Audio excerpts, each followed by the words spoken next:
Oh my gosh, I just have to tell you, this is by far the biggest audience we have had to date.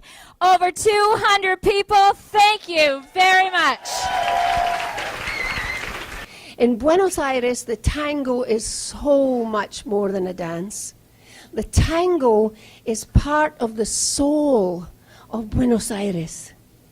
You can feel it in the air. It's palpable. You can feel the rhythm. You can hear the music everywhere you go. Twice, I had the good fortune to come upon people dancing tango in the street. It is such a thing. Once you've heard it down there, you can never forget it.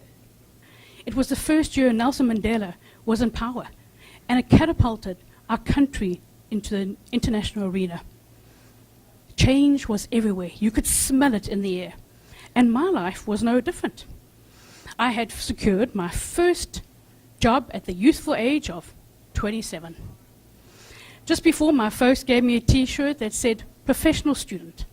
I'm sure some of you can relate. I knew that we'd become one right away.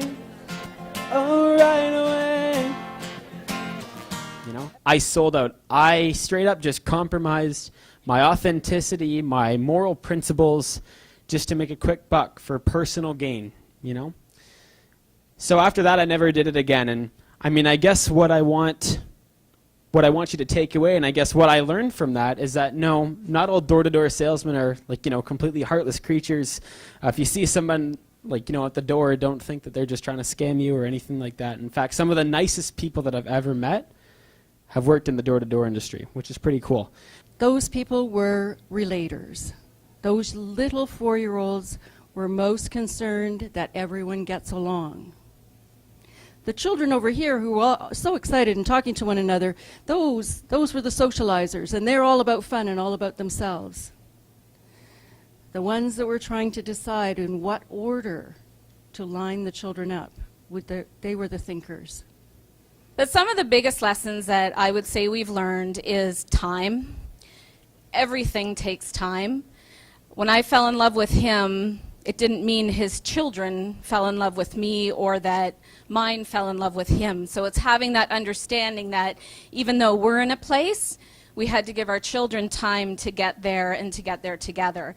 And I'm not necessarily the most patient person, so that wasn't always easy.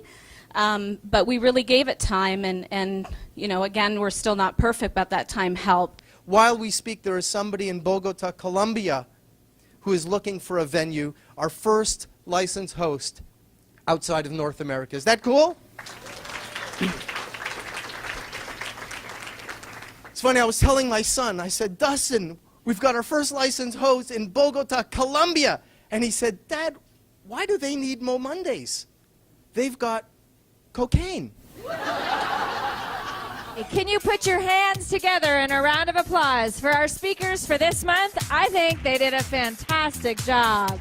Thank you, everybody. And good night.